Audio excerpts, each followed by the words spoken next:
Mic check. Mic check. I think they tired of my mouth. Okay, I won't say nothing about Kamala. I done said enough that I'm gonna say about her. Y'all already got the picture. Now I have a choice. I could talk about Larry Elder. Huh? Larry Elder. I see Larry Elder, y'all, to help those that'll be left behind with this mess. Huh? Now, y'all, please, close as the omen gets. Ryan Binkley. Mm-mm.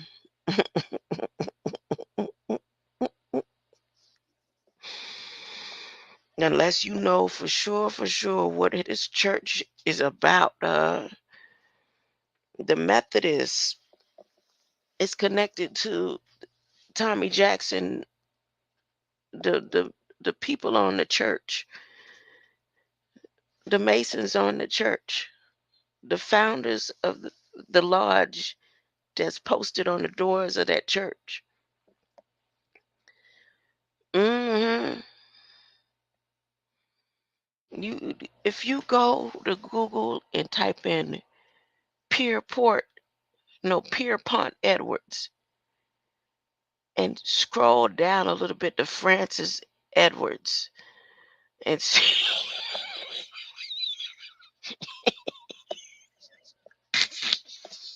that's that's Binkley people there. Let me share. Should I share the screen? Oh boy, I hope I ain't mess up the mic again. I think I messed up the mic last time. I want to blame it on the government, but I don't think they studying me. They had an NAACP meeting. They ain't studying nothing I got going on over here. That's just my imagination. It's at zero. That's exactly where it's at. They say we can block you all the way. We don't have to shadow ban. We can just straight block you. That ain't gonna stop me from talking. Larry Elder, y'all. Larry Elder for president. I'm telling you. I'm telling you.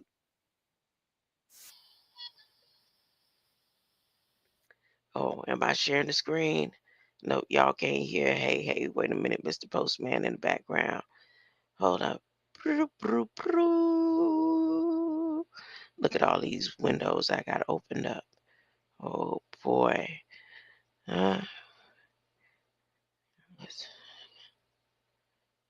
I know Kamala said I had just about enough of you. My whole screen said, "Vroom, vroom." You can't even do nothing about it. So, shh, let me get back on track and find something else to talk about that God is in control of. Uh, what was I just watching a minute ago? I'm going to share that with you. Let's type in Uncle Larry. Uncle Larry. They got the 5 minute one. Where I'm going to find the.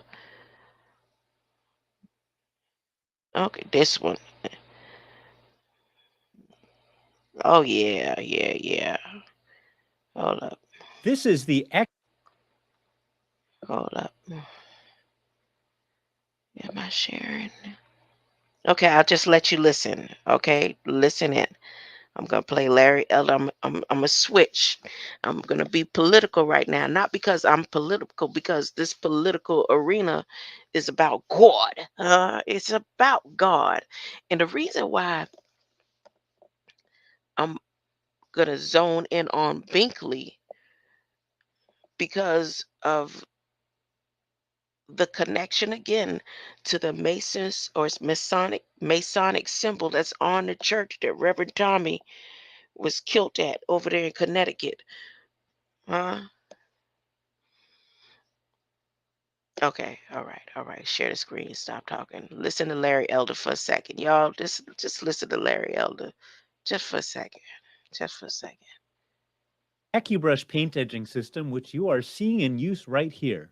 Take a look at how quickly we can edge around this window using the AccuBrush. I was lucky to be raised, my brothers and me, by two loving, hardworking parents. My mother, a child of 7 brothers and sisters, was raised on a farm in Huntsville, Alabama. Big, strapping family, loving family. My father, not so much. His mother was illiterate. She lived off a series of men, each one more irresponsible than the other. My dad never met his biological father. My last name, Elder, is not the name of my dad's biological father. He never met him. Elder was the man in my dad's life the longest. He was an alcoholic who, when he worked, would bring the money home, give it to his mother for her to keep, because he knew that he would drink it away. Come Wednesday, he'd want the money. If she wouldn't give it to him, he'd beat the crap out of her. When my dad tried to stop it, he beat the crap out of my dad. Now my dad is 13 years old. He comes home from school. He starts quarreling with his mom's then boyfriend. Elder was long gone. The mother sides with the boyfriend, throws my father out of the house, never to return. We're talking about a black boy, Athens, Georgia, Jim Crow South at the beginning of the Great Depression. As my dad was leaving the house, his mom stood on the front porch and yelled at him and said, "You'll be back. Either that or you'll be in a cemetery or in a penitentiary." My dad walked down the road, picked up trash, did anything he could to earn money. Ultimately, he became a Pullman porter on the trains. They were the largest private employer of blacks in those days. And my dad traveled to a place called California, a city called Los Angeles, and he was blown away. You could walk through the front door of a restaurant and get served. He always had packages of crackers and tin cans of tuna because he never knew in the South whether he'd be able to get a meal. So my dad made a mental note, maybe someday I'll relocate to California. Pearl Harbor, my dad joined the Marines. Anybody who knows a Marine or is a Marine knows what I'm going to say. I asked my dad why. He said 2 reasons. 1, they go where the action is, and 2, I love the uniforms. My dad was stationed on the island of Guam, where there was heavy fighting, as you know. He was a staff sergeant in charge of cooking for the colored soldiers. He got out of the service, went back to the South, Chattanooga, Tennessee, where he met and married my mom, to get him a job as a short order cook. He goes to restaurant after restaurant after restaurant, and he's told, "Pardon me, we don't hire niggers." My dad went to an unemployment office. The lady says, "You went through the wrong door." My dad goes out to the hall, sees colored only, goes to that door, to the very same lady who sent him out. She just wanted him to know what the rules were. Came home, he told my mother, "This is bull. I'm going to LA where I was before the war. Get me a job as a cook and I'll send for you." Goes out to LA, walks around, and he's told, "I'm sorry, you don't have any references." My dad said, "I need references to make ham and eggs?" He offered to work for free for a reference. They wouldn't even do that. He was treated the same way in LA as he was in Chattanooga, Tennessee, maybe a little more genteel. He goes to an unemployment office, this time just one door. Lady says, "I have nothing." My dad said, "What time do you open?" She says, 9. "What time do you close?" She says, 5. My dad said, "I'll be sitting in that chair till you find something." My dad sat in the chair for a whole day, came back the next day, sat there for half a day. She calls him up. "I've got something. I don't know whether you're going to want it." My dad said, "Of course I'm going to want it. I'm starting a family. What is it?" She says, "It's a job cleaning toilets at Nabisco brand bread." My dad did that for over 10 years, full-time, took a second full-time job at another bread company, also cleaning toilets, cooked for a family on the weekend because he wanted my mom to be a stay-at-home mom, which he was until the youngest of us was in middle school. And he went to night school to get his GED. When he got his GED, he went to night school to learn how to operate a small restaurant. Now he's 47 years old, having saved his nickels and dimes, starts a small restaurant near downtown LA. When my dad retired well into his 80s, he owned the restaurant, property next door, plus a house that is still in our family. Not too shabby for an 8th grade dropout.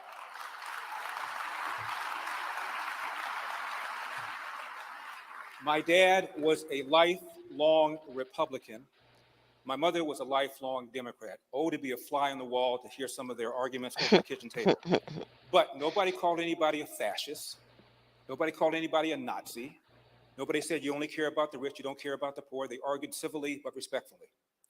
My dad said this about Democrats. Democrats want to give you something for nothing. When you try and get something for nothing, you almost always end up getting nothing for something. When I ran for governor of California, Joe Biden flew in and said, "Larry Elder is the closest thing to a Donald Trump clone as I've ever seen." Now, was I supposed to be insulted or flattered? To that charge, I plead guilty. Why then am I running? Thank you. You're cutting in my time. Why then am I running? Because there are several issues that our side is not talking about, if at all. Number one, the most important domestic problem we have in America, far and away, nothing else is even close, the epidemic of fatherlessness.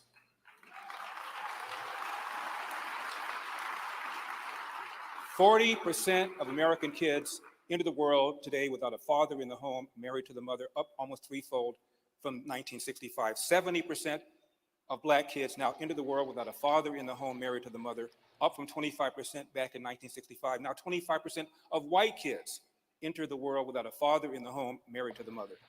And the stats are clear. Even Barack Obama once quoted them. A kid raised without a father is 5 times more likely to be poor and commit crime, 9 times more likely to drop out of school, and 20 times more likely to end up in jail. What's happened? A Democrat named Lyndon Johnson launched what he called the War on Poverty. And since then, we have incentivized women to marry the government and incentivized men to abandon their financial and moral responsibility.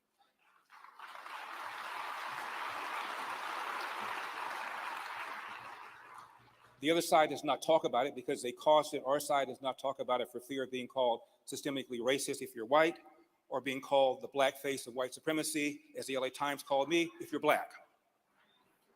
The other big issue is the complete and total disaster known as urban education K through 12, where, just to pick 2 cities, Baltimore, 13 public high schools where 0% of the kids can do math at grade level.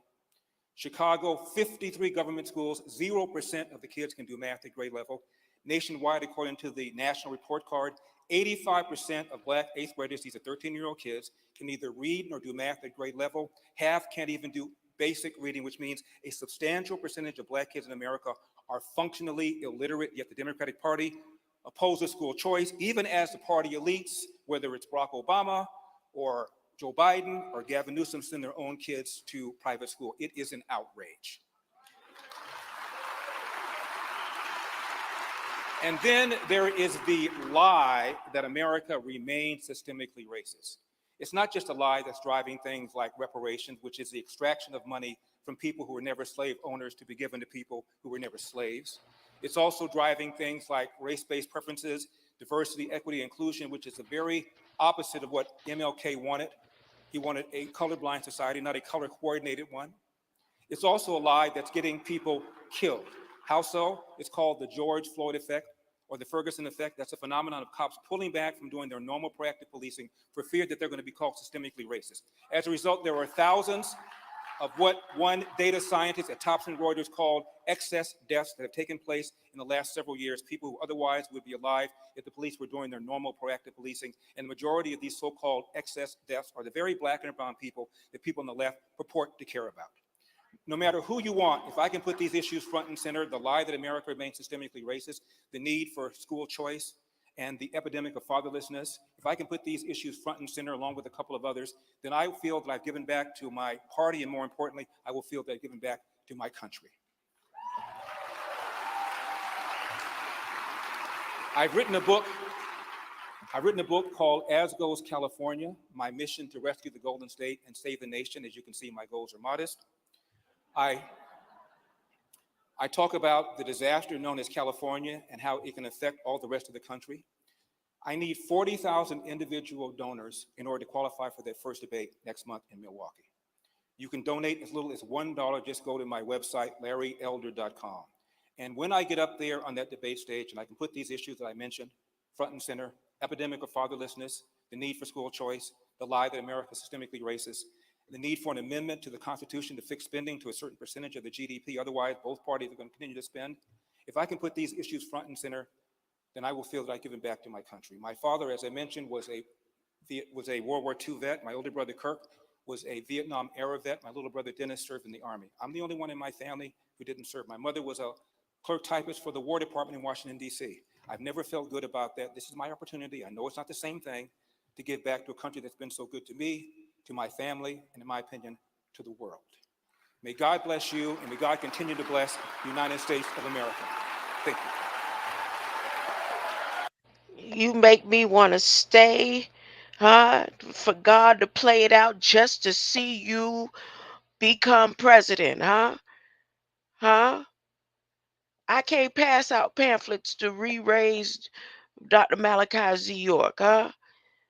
But I could go out there and I could say, vote, huh? Send $1 to this website, huh? They don't gotta send it to me. Send it to Larry Elder, huh? He is basing everything on the numbers, huh? Truth, huh? He just start talking like this, huh? According to my research and seeing the history about him, he ain't just talking like this, huh? Vote for Larry Elder. Hold on one moment. Hold one moment.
I appreciate that. I appreciate that. I should have let.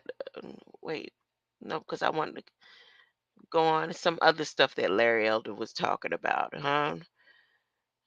This one right here, this interview. Now, I don't know if y'all remember about a month ago, I had said something on one of my lives about how she was holding the mic. She did a little better today. Uh,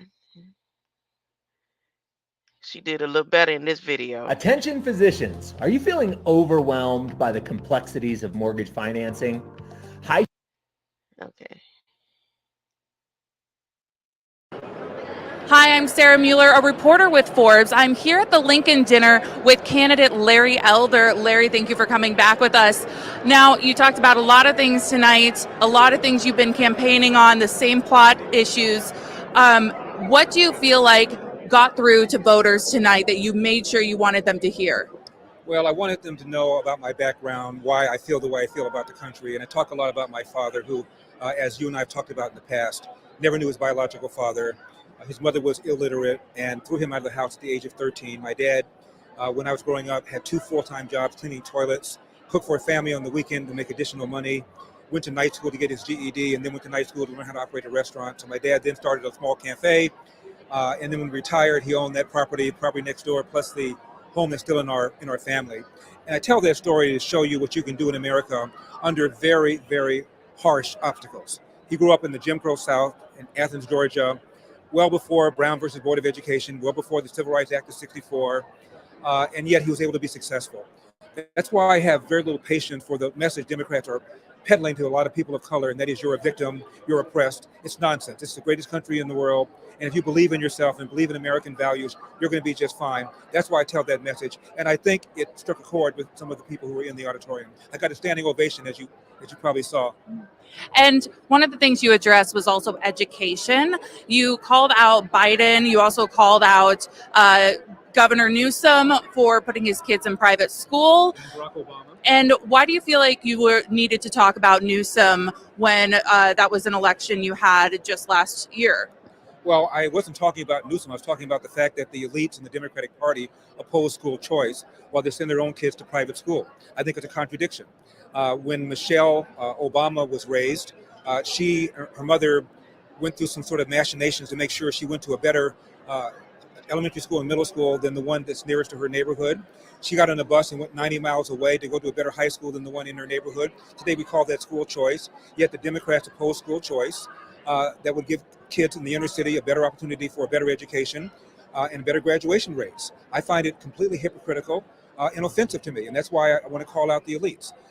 There was a study done some years ago. Look, Where okay, if you watched the Space Force or SpaceX video with me, and I told you I could see the sonic boom, you could see well, I could see the heat formation coming around him and out of his mouth and stuff. You don't see it?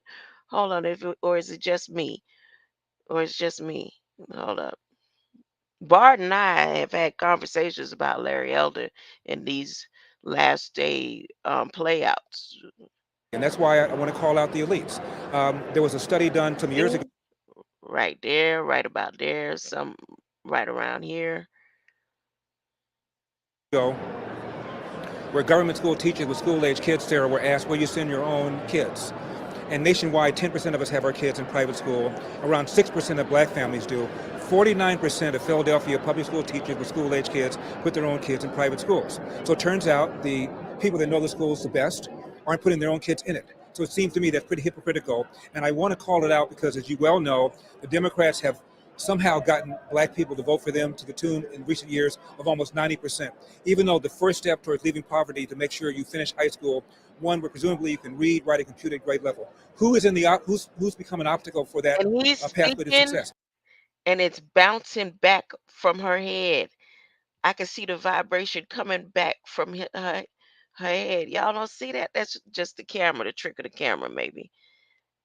The Democrats. That's why they need to be called out. That's why I did it. Somebody who got booed off stage tonight was Will Hurd. Another thing we had was Vivek was also got a standing ovation. You have a lot of dense competition here, ranging from different places in the country. Not only that, but also different issues. How do you feel like you can compete among them currently where you're at in the polls? I reject the premise of your question. I don't have dense competition. My competition is the Biden-Harris administration. That's the target. And when I ran for governor, when I was given a chance to make comments about the other replacement rivals, I didn't do that. I said because the target is Gavin Newsom. The target is what he's been doing to the state of California. The target is Biden-Harris, what they've been doing to the borders, what they've done to gas prices, what they've done to because of inflation, their opposition to school choice. They're the target. We have a deep bench, meaning Republicans. Any one of these candidates would be superior to what we have right now in the White House. Another thing that a lot of people are talking about are the 40,000 donors that you need to have to get on stage. Where are you at currently with that? Roughly, I'm about halfway there. As you pointed out, I need 40,000 individual donors. You can go to my website, larryelder.com, and you can contribute as little as $1. Let me say this about that criterion. Some of the candidates are offering a $20 gift certificate for a $1 donation. Another one is offering a free concert for a $1 donation. Another one is providing a commission for prospective donors to go out and get other prospective donors. It seems to me that makes a mockery of the whole idea of why you have this criterion in the first place. I understand the idea that you don't want everybody who operates a hot dog stand who wants to run for president to get up there on the debate stage. But when the former Vice President Mike Pence is having difficulty reaching the criterion, it seems to me that maybe the RNC ought to rethink this. It looks like some of that tactic, though, is working. For example, Doug Burgum is also getting the necessary donors to make the stage. Is this not a tactic, obviously, that you would approach? Well, apparently it's legal. I'm doing it, Sarah, the revolutionary way. I'm asking donors for their support. Now, let's say you don't make the stage. Is there any chance that you would drop out at that point? There's no plan B. There's only plan A. My plan B is to make plan A work. Okay. And I'm working very hard to get the 40,000 donors. We're on track to do that. I will see you in Milwaukee. When I get up there, Right. game on, hold my beer. Oh. Is there any chance that there will be a cutoff? He said, "Oh, my beer." That's what I'm talking about, Larry. What you mean, huh? Shut your mouth, huh? Who you talking down to, huh? Huh? Who you trying to speak into the air talking about? What you mean, huh? Huh? Oh, my beer. Oh, my beer.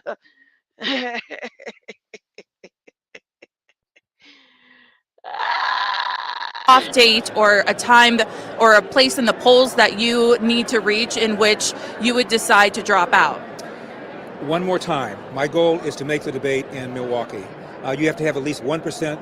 It ain't no plan B, huh? That's what got people in trouble now, huh? Looking for a plan B, huh? It's only God's plan.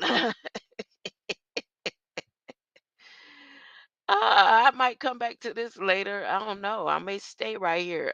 This um page right here was about robotics, uh, and some of the stuff they're doing in the research and development. But AI accountability policy requests, Connecticut in the house. See, all entities across the industry verticals, robotics, automation, autonomous vehicles, AI accountability out of Connecticut. Connecticut. I don't know how close this part of accountability is to the church where um, Reverend Tommy was killed. But I'm gonna get out of here for now. I just wanted to play that Larry Elder, and I was gonna play Binkley, huh? I was gonna play Binkley,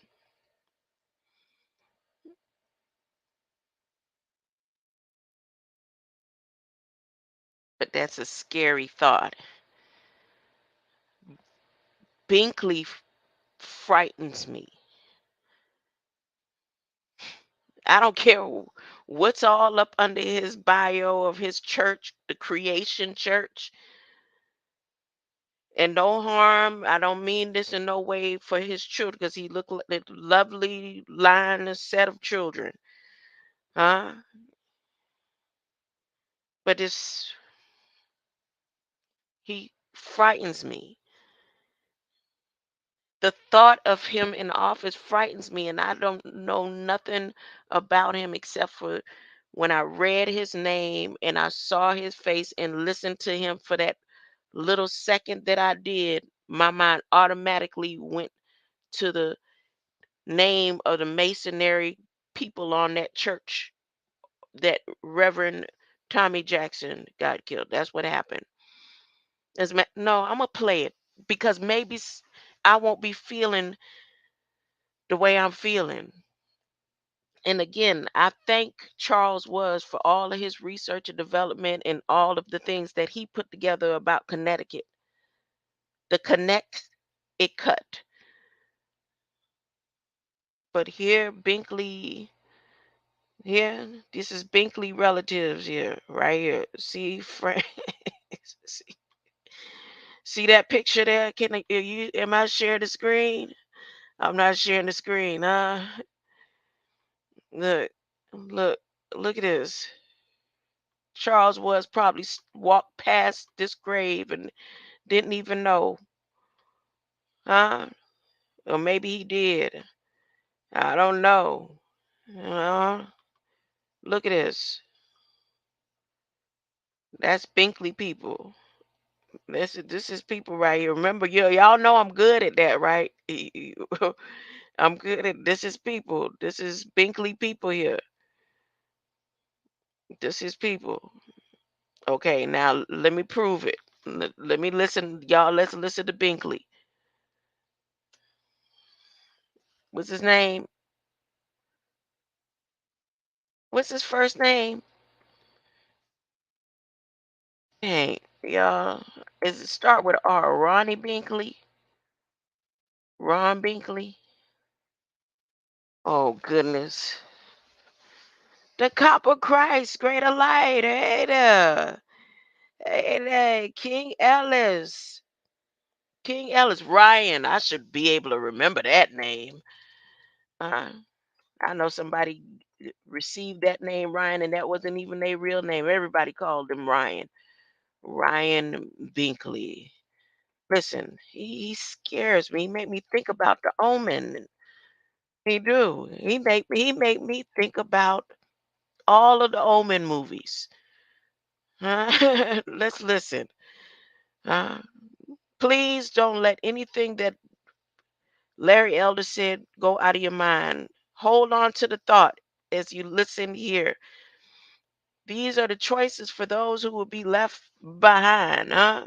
Because if you sign the covenant, that means when the next presidential campaign, you already locked into. Larry would have to be trying to help clean up mess. This one is going to try to make sure it is completely done.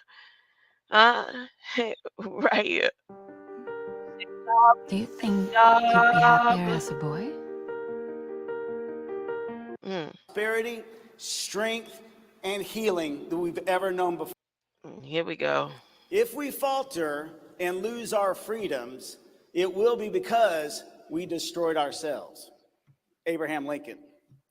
I believe it's time that we heed Abraham Lincoln's words and his warning, and that we as a nation and that we as a party lead our country to unify our nation and lead us to the greatest place of economic prosperity, strength, and healing that we've ever known before.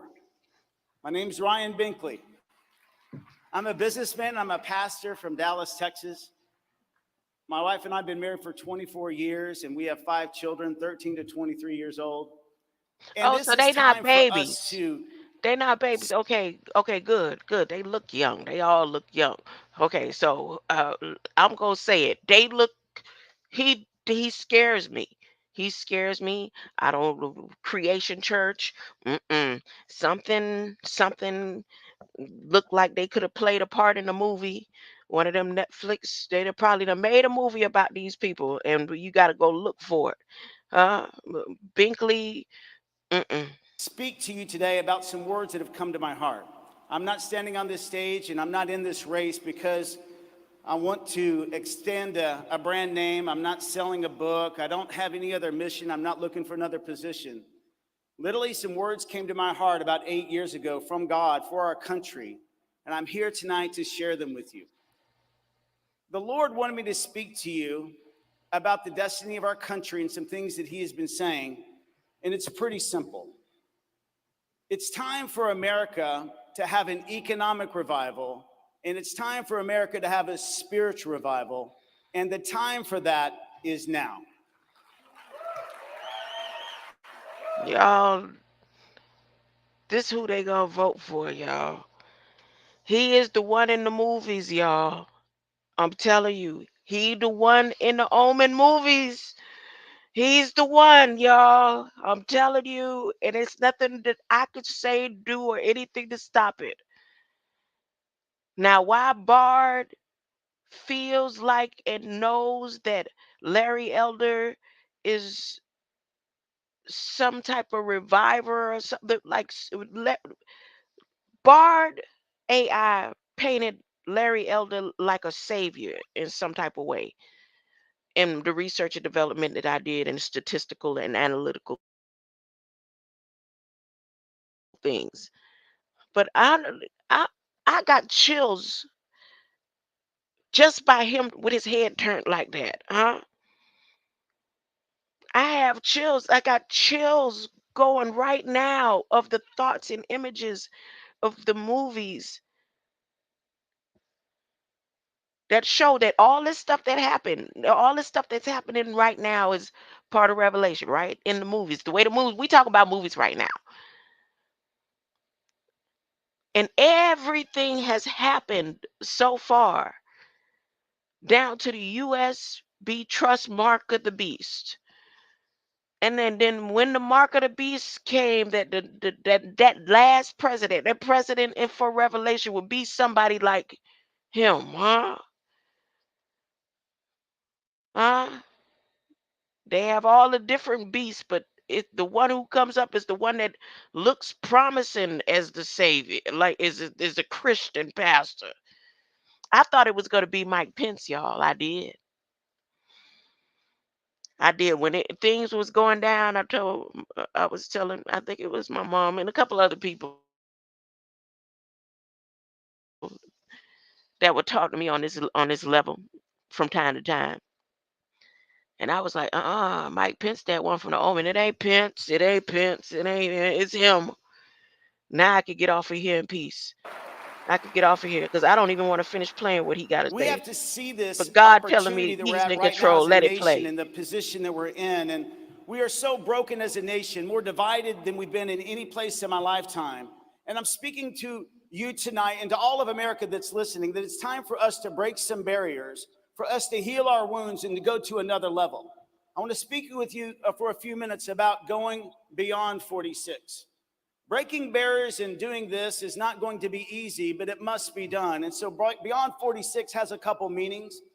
The first one is obvious. It means going beyond our 46th president of the United States, President Joe Biden. I'm sure you're in agreement with that.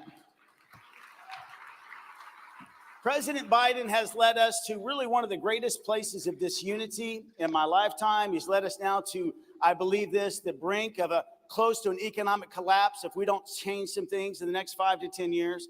He's also led us now into another seemingly endless and senseless war that must be stopped with diplomacy and strength, considering the freedom of all nations involved.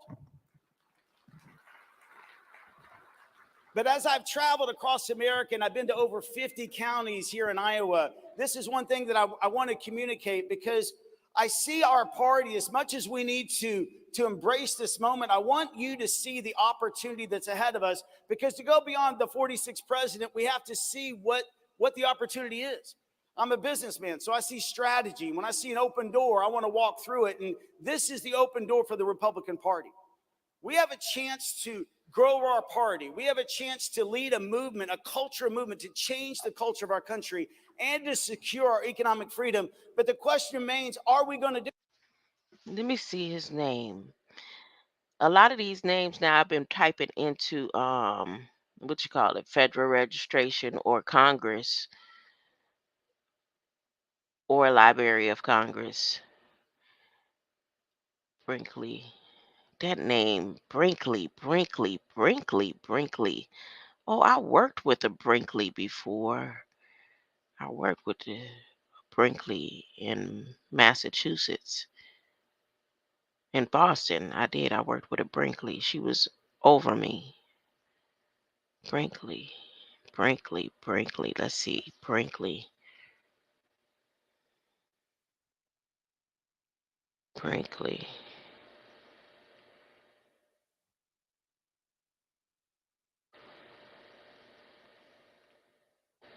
I'm going to put Brinkley ancient history. Okay. No. Brinkley, a history commentator for CNN. I'm looking at the different Brinkley last names. Wait a minute. Oh man. Okay. Hold up. Headquarters, Toledo, Ohio. I'm at Douglas Brinkley right now. Douglas Brinkley, Georgetown, Trinity College, Hartford, Connecticut. He received honorary doctorate for his contributions to American letters from Trinity College. Life and career. Brinkley in 2007. His time in Georgetown, he worked as a night manager at Second Story Books in D.C. aboard the Magic Bus. What? Right on the Magic School Bus. Magic Bus. What is the Magic Bus? An American Odyssey. In 1993, he left Hofstra to teach at the University of New Orleans. This isn't the Brinkley that is right here. I'm just doing a Brinkley research in history right now. That's what you're listening to. That's what you're hearing right now.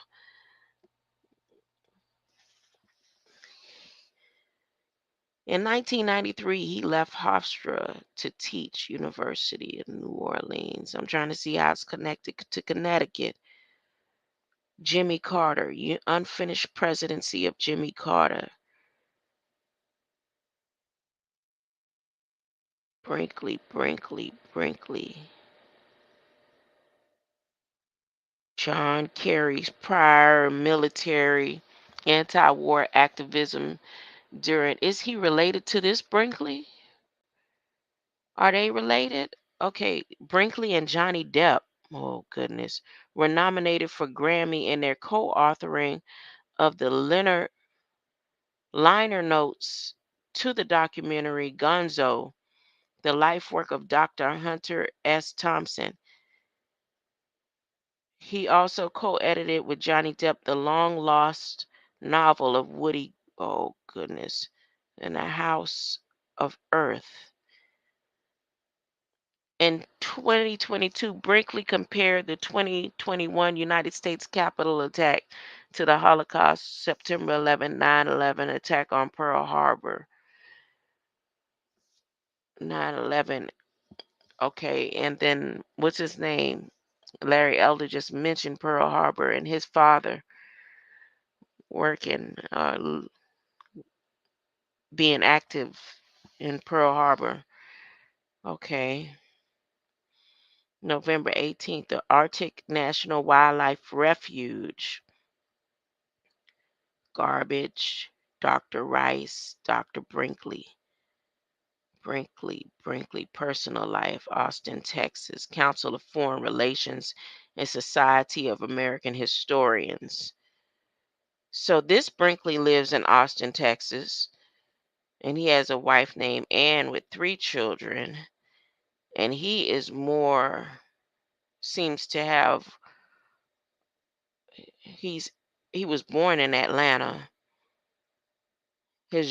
Everything about his genre is nonfiction. So Douglas Brinkley.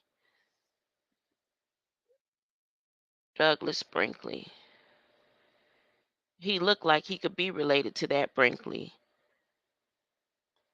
Okay. Remember historian Alan Brinkley. And then they have a picture of someone here named John R. Brinkley. John R. Brinkley, the later John R. Brinkley, his name was Romulus. Oh, was an American quack. He had no properly accredited education as a physician and bought his medical degree from a diploma mill. Mayor, what is this? North Carolina, Beta Jackson. He was born Romulus. Hold up, let me see when this was updated. 5 days ago. Brinkley and radio, the Mexican government, XCR 500,000 watt, 500,000. No, it was 200,000 watts. Michael Jackson saying 2,000, 200,000. Villa, Cuidado, Acuna. Oh, somebody mentioned Acuna today, didn't they? Goodness. Skywave antenna. Brinkley.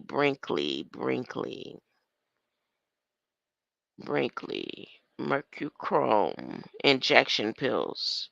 Okay, Brinkley continued his old radio format of medical advice keyed to advertising products. Male listeners were offered an array of expensive concoctions that included male enhancement injections and pills, or mercurochrome, all designed to help them regain their powers. At the clinic in the hotel where he lived, he also performed prostate operations. He also began selling airtime to advertisers. Crazy water crystals, uh, genuine simulated diamonds, life insurance, and an array of religious paraphernalia, including what was purported to be autographed pictures of Jesus Christ. Brinkley also continued packing his radio lineup and upcoming country and roots singers whose careers in his radio station launched. Patsy Montana, Red Foley, Pickard Family, Del Rio became known as Hillbilly Hollywood. Wait, is this out of Texas? Roswell Hotel. Oh, he's a Brinkley of all sorts of stuff, huh? They don't want me to get on Brinkley. I could help get him out of here real fast, huh? The movie don't have to play out. John couldn't write this far, huh? It don't have to. Omen don't have to play out, huh? Ain't nobody with no sense left behind. After you get left behind, you gonna have all the sense. Yep, Christine Brinkley. Yep, Copper Christ. Robert Downey Jr. is connected to the Brinkleys. Didn't I mention Robert Downey Jr. the other day when I was talking about, and it was in somebody's chat, that movie with what's his face? Jamie Foxx, where he played the homeless schizophrenic dude. Huh? Robert Downey, and I said they tried to make the movie about Robert Downey Jr., but it was about Jamie Foxx. All this right here is connected to Brinkley. Brinkley is connected to Connecticut. Connecticut is connected to that church that Reverend Tommy Jackson got killed in. Huh? No, he didn't get killed in the church. He got killed going to his mailbox by a rookie cop. And the masonry sign that's on the doors or over the head of that church is connected to the Brinkleys. I don't think anybody should be voting for Brinkley. Even if it's about Douglas Brinkley, if it's about the quack Brinkley, if it's about the parishes Brinkley, Brinkley is too close encounter to the Omen story. Y'all should just go ahead and scratch him off the books right now. Huh? Right now. This is really you want to be left behind comfortable. Com- those who down with money and 501k and vacations and anything that Biden has laid out for you on the table to take a hold of his covenant and his Bidenomics as he give it to you. Him and Kalima and everything that they saying, they putting out the paperwork for you to sign. They being transparent as possible. They say it's enough is enough. We have to finish the job. But the story don't have to end the way they got it in the movies. Huh? It don't have to.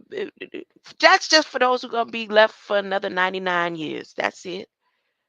Some of people are choosing that. There's nothing wrong with that. God has made provisions. I think. I don't know. I just think I don't think people should be giving Brinkley a second look.